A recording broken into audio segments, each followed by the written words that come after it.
లోక సువార్త 14వ అధ్యాయము. విశ్రాంతి దినమున ఆయన భోజనము చేయుటకు పరిసయ్యుల అధికారులలో ఒకని ఇంటిలోనికి వెళ్ళినప్పుడు ఆయన ఏమి చేయునో అని వారు ఆయనను కనిపెట్టుచుండిరి. అప్పుడు జలోదర రోగము గల ఒకడు ఆయన ఎదుట ఉండెను. యేసు విశ్రాంతి దినమున స్వస్థపరచుట న్యాయమా కాదా అని ధర్మశాస్త్రోపదేశకులను పరిసయ్యులను అడుగగా వారు ఊరకుండిరి. అప్పుడు ఆయన వానిని చేరదీసి స్వస్థపరిచి పంపివేసి, మీలో ఎవని గాడిద అయినను ఎద్దైనను గుంటలో పడిన ఎడల విశ్రాంతి దినమున దానిని పైకి తీయడా అని వారిని అడిగాను. ఈ మాటలకు వారు ఉత్తరము చెప్పలేకపోయిరి. పిలువబడిన వారు భోజన పంక్తిని అగ్రపీఠములు ఏర్పరచుకొనుట చూచి ఆయన వారితో ఈ ఉపమానము చెప్పాను.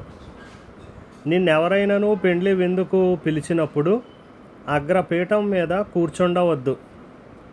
ఒకవేళ నీకంటే గనుడు అతని చేత పిలువబడగా నిన్నును అతన్ని పిలిచిన వాడును వచ్చి ఇతనికి చోటిమ్మని నీతో చెప్పును.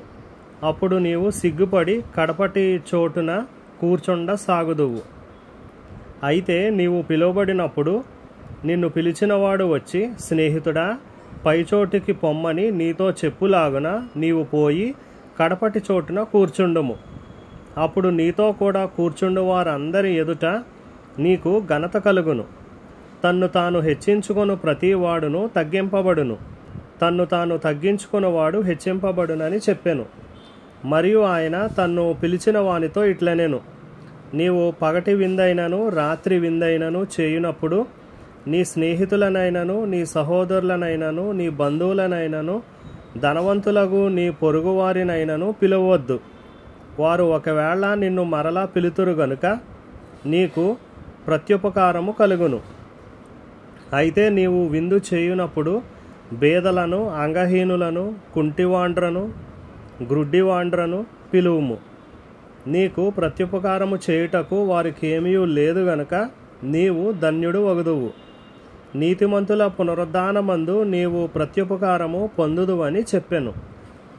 ఆయనతో కూడా భోజన పంక్తిని కూర్చుండిన వారిలో ఒకడు ఈ మాటలు విని, దేవుని రాజ్యములో భోజనము చేయువాడు ధన్యుడని ఆయనతో చెప్పగా ఆయన అతనితో నిట్లనెను, ఒక మనుష్యుడు గొప్ప విందు చేయించి అనేకులను పిలిచెను.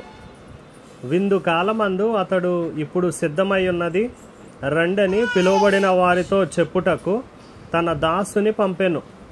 అయితే వారందరూ ఏక మనస్సుతో నెపములు చెప్పసాగిరి. మొదటివాడు, నేనొక పొలము కొని ఉన్నాను, అవశ్యముగా వెళ్ళి దాన్ని చూడవలెను, నన్ను క్షమింపవలెనని నిన్ను వేడుకొనుచున్నానెను. మరి ఒకడు, నేను 5 జతల ఎడ్లను కొని ఉన్నాను, వాటిని పరీక్షింప వెళ్ళుచున్నాను, నన్ను క్షమింపవలెనని వేడుకొనుచున్నానెను. మరి ఒకడు, నేనొక స్త్రీని వివాహము చేసుకున్నాను, అందుచేత నేను రాలేనెను. అప్పుడు ఆ దాసుడు తిరిగి వచ్చి ఈ మాటలు తన యజమానునికి తెలియజేయగా ఆ ఇంటి యజమానుడు కోపపడి, నీవు త్వరగా పట్టణపు వీధులలోనికిని సందులలోనికిని వెళ్ళి బేదలను, అంగహీనులను, కుంటివారిని, గ్రుడ్డివారిని ఇక్కడికి తోడుకొని రమ్మని ఆ దాసునితో చెప్పెను. అంతట దాసుడు, ప్రభువా, నీవు ఆజ్ఞాపించినట్టు చేసి తిని గాని ఇంకనూ చోటున్నదని చెప్పాను. అందుకు యజమానుడు, నా ఇల్లు నిండునట్లు నీవు రాజమార్గంలోనికిని కంచెలలోనికిని వెళ్ళి లోపలికి వచ్చుటకు అక్కడి వారిని బలవంతము చేయుము. ఏలయనగా పిలువబడిన ఆ మనుష్యులలో ఒకడును నా విందు రుచి చూడడని మీతో చెప్పుచున్నానెను. బహు జనసమూహములు ఆయనతో కూడా వెళ్ళుచున్నప్పుడు ఆయన వారి తట్టు తిరిగి, ఎవడైనను నా యొద్దకు వచ్చి తన తండ్రిని, తల్లిని, భార్యను, పిల్లలను, అన్నదమ్ములను, అక్క చెల్లెండ్రను, తన ప్రాణమును సహా ద్వేషింపకుంటే వాడు నా శిష్యుడు కానేరడు. మరియు ఎవడైనను తన సిలువను మోసుకొని నన్ను వెంబడింపని ఎడల వాడు నా శిష్యుడు కానేరడు. మీలో ఎవడైనను ఒక గోపురము కట్టింపగోరిన ఎడల దానిని కొనసాగించుటకు కావలసినది తన యొద్ద ఉన్నదో లేదో అని కూర్చుండి తగులబడి మొదట లెక్క చూచుకొనడా?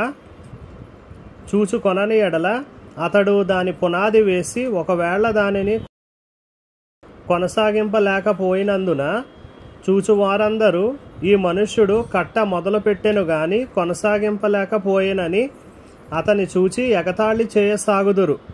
మరియు ఏ రాజైనను మరి ఒక రాజుతో యుద్ధము చేయబోవునప్పుడు తన మీదికి 20,000 మందితో వచ్చువానిని 10,000 మందితో ఎదిరింప శక్తి తనకు కలదో లేదో అని కూర్చుండి మొదట ఆలోచింపడా? శక్తి లేని ఎడల అతడింకనూ దూరముగా ఉన్నప్పుడే రాయబారము పంపి సమాధానము చేసుకొన చూచును గదా. ఆ ప్రకారమే మీలో తనకు కలిగినదంతయు విడిచిపెట్టని వాడు నా శిష్యుడు కానేరడు. ఉప్పు మంచిదే గాని ఉప్పు నిస్సారమైతే దేని వలన దానికి సారము కలుగును? అది భూమికైనను ఎరువకైనను పనికిరాదు గనుక దానిని బయట పారవేయుదురు. వినుటకు చెవులు గలవాడు వినుగాక అని వారితో చెప్పెను.